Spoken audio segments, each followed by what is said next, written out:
Hi friends, welcome to Kavya's kitchen and blogs. అందరూ ఎలా ఉన్నారండి? బాగున్నారా? మేమైతే చాలా బాగున్నాం. అందరూ బాగుండాలని మనస్ఫూర్తిగా కోరుకుంటున్నాం. ఈరోజు మన ఛానల్లో రెసిపీ వచ్చేసి చోలే మసాలా కర్రీ. చాలా సింపుల్గా చాలా టేస్టీగా అయితే చేసి చూపిస్తాను. ఇవైతే మేము లావు శనగలు అంటామండి, చిన్నవి మామూలుగా చేనులో పండించినవి. ఇంకా ఇవైతే కొనుక్కొచ్చుకుంటాం అనమాట. ఇవైతే నైట్ నానేసుకున్నాను. నేనైతే నైట్ నానేస్తే ఇలా లావుగా అవుతాయి అనమాట. ఇంకా ఇప్పుడైతే వీటిని కుక్కర్లో వేసి ఒక 6 విజిల్స్ వచ్చే వరకు అయితే పెట్టేసుకుందాము. కొత్తగా ఎవరైనా చూస్తుంటే మన ఛానల్ని సబ్స్క్రైబ్ చేసుకోండి. అలాగే స్కిప్ చేయకుండా పూర్తి వీడియో చూడండి. మీరు చూడడం వల్ల మా ఛానల్ మరింత ముందుకైతే వెళ్తుంది. ఇప్పుడు కుక్కర్లోకి అయితే వేసేస్తాను. వీటిని వేసాక వాటర్ అయితే వేసుకోవాలి. వేసుకొని విజిల్స్ అయితే పెడదాం. ఇప్పుడు ఒక 6 విజిల్స్ అయితే పెడితే కరెక్ట్ సరిపోతుంది. ఇప్పుడు ఇందులోకి కొంచెం సాల్ట్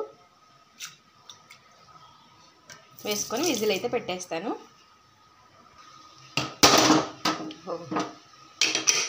విజిల్స్ అయితే పెట్టేస్తాను. ఇంకా 6 విజిల్స్ అయితే పెడతాను. ఉడికిన తర్వాత అయితే మీకు చూపిస్తానండి. ఇక్కడ వచ్చేసి ఉడికిపోయాయి చూడండి. ఒక ప్లేట్లో అయితే తీసి పెట్టేసుకున్నాను. ఇలా ప్రెస్ చేస్తే ఉడకాలన్నమాట. చూసారు కదా, మెత్తగా అయితే అయ్యింది, ఉడికిపోయాయి. ఇక్కడైతే ఆనియన్స్ కూడా కట్ చేసుకున్నాను, టమోటాలు కూడా కట్ చేసి పెట్టుకున్నాను. ఇప్పుడు వీటిని రెండింటిని మిక్సీ పట్టుకోవాలన్నమాట. మిక్సీ అంటే సపరేట్ అయితే పట్టుకుంటాను. నేనైతే ఆనియన్ సపరేటు, టమోటాలు సపరేట్ అయితే పట్టేసుకుంటాను. చాలా సింపుల్గా మన ఇంట్లో ఉన్న వాటితోనే చేసేసుకోవచ్చండి. ఎక్కువ మసాలాలు ఏం లేదు. ఇంకా మన ఇంట్లో ఉన్న వాటితోనే చేసేసుకోవచ్చు. చాలా బాగుంటుంది టేస్ట్ మటుకు. మన నాన్ వెజ్ కంటే చాలా బాగుంటుంది. ఇప్పుడు ఇంకా చికెన్ చాలా వరకు తినకూడదు అంటున్నారు కదా, ఇలాంటివి చేసుకొని తినండి. మనకు నాన్ వెజ్ తిన్న ఫీలింగ్ వస్తుంది. ఇట్లా ఇంకా మిక్సీ అయితే పట్టేసుకుందాం. ఇప్పుడు చూసారు కదా, మిక్సీ అయితే పట్టుకున్నానండి. అంత మెత్తగా అయితే పట్టుకోలేదు, కచ్చా పచ్చగా అయితే పట్టేసుకున్నాను. టమోటాలు అయితే మెత్తగా పట్టుకోవాలన్నమాట. ఇంకా ఇక్కడైతే కడాయి కూడా పెట్టేశాను. ఇంకా ఆయిల్ వేసుకుందాము. ఇంకా దీనికి వచ్చేసి కొంచెం ఆయిల్ ఎక్కువ పడుతుంది. ఆయిల్ వేడెక్కిన తర్వాత జీలకర్ర ఆవాలు వేస్తున్నాను. అది నేను ఇక్కడ మెంతి కూర తీసుకున్నాను, చిన్నది వచ్చేసి. ఆయిల్ వేడెక్కిన తర్వాత ఆనియన్ మనం పేస్ట్ పట్టుకున్నాం కదా, అది వేసుకొని కలిపేసుకోవాలి.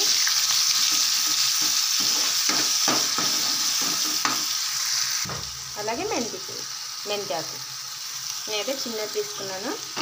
మీ దగ్గర పెద్దది ఉంటే తీసుకోవచ్చు. దీంట్లోకి వేసేస్తే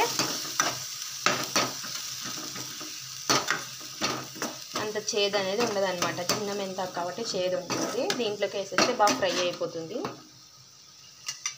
కలిపేసుకొని ఇప్పుడు టమాటా పండ్లు కూడా మిక్స్ అయితే పట్టేసుకుంటాను. ఇది మగ్గేలోపు కొంచెం కరివేపాకు.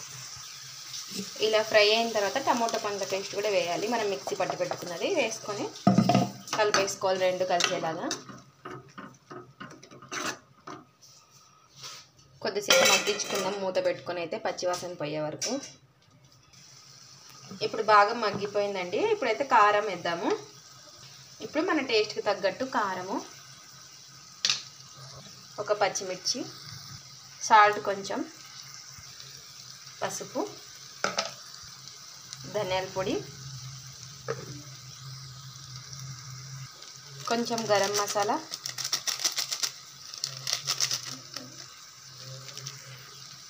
వేయించి పొడి చేసుకున్న జీలకర్ర పొడి వేసేసుకొని మొత్తం మసాలాలు బాగా కలుపుకోవాలి. మీ దగ్గర చోలే మసాలా ఉంటుంది కదండి, అది వేసుకుంటే చాలా బాగుంటుంది. నా దగ్గర అయితే లేదు. వేసుకొని బాగా కలిపేసుకోవాలి. ఇది కూడా కొంచెం సేపు మగ్గించుకోవాలన్నమాట. ఇలా కలుపుకున్నాక ఇలా బాగా మగ్గిన తర్వాత మనం ఉడకబెట్టుకున్నాం కదా, అవి కూడా వేసేసుకోవాలి. వేసేసుకొని బాగా కలిపేసుకోవాలి.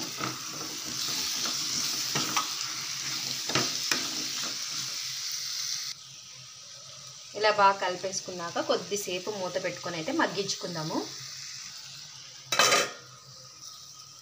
ఇప్పుడు మన గ్రేవీకి తగ్గట్టు వాటర్ అయితే వేసుకుందాం.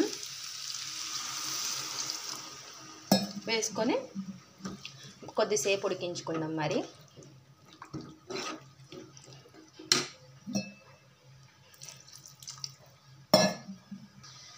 కొద్దిసేపు మూత పెట్టుకొని అయితే ఉడికించుకుంటే చాలా టేస్ట్ బాగుంటుందండి. కొద్దిసేపు బాగా ఉడకాలన్నమాట. ఉడికిన తర్వాత అయితే చూపిస్తాను మళ్ళీ మీకు. కొద్దిసేపు సిమ్లో పెట్టుకొని ఉడికించుకోవాలి. చాలా బాగుంటుంది. చోలే మసాలా ఉంటే మీ దగ్గర వేసుకోండి, ఇంకా బాగుంటుంది టేస్ట్. ఇలా కూడా చాలా బాగుంటుంది, ఇష్టం ఉన్న వాళ్ళు వేసుకోవచ్చు. చూసారు కదా ఉడికిపోయింది, బాగా దగ్గర పడిపోయింది అన్నమాట. ఇంకా ఈ మాత్రం సరిపోతుందండి. ఇప్పుడు గ్యాస్ అయితే ఇంకా ఆఫ్ చేసేసుకుందాం. అంతే అండి, ఎంతో simple and tasty chole masala curry అయితే రెడీ అయిపోయింది. లావు శనగల కూర అంటాం మేమైతే. రెడీ అయిపోయింది. ఒక్కసారి మెంతాకు వేసాం కదా, చాలా బాగుంటుంది. ఒకసారి మెంతాకు వేసుకొని మీరు కూడా ట్రై చేయండి, చాలా బాగుంటుంది. ఇది ఫ్రెండ్స్ ఇవాల్టి వీడియో. మీకు నచ్చినట్లయితే లైక్ చేసి, షేర్ చేసి, కామెంట్ చేసి, సబ్స్క్రైబ్ చేసేసుకోండి. అలాగే చూసిన వాళ్ళు ఒక లైక్ అయితే చేయండి. Thanks for watching. ఇది రైస్లో కానీ, రోటీస్లో కానీ, చపాతీలో కానీ, ఏ దేంట్లోకైనా చాలా బాగుంటుందండి. చూసారు కదా ఎంత బాగా వచ్చిందో. Thanks for watching. Bye.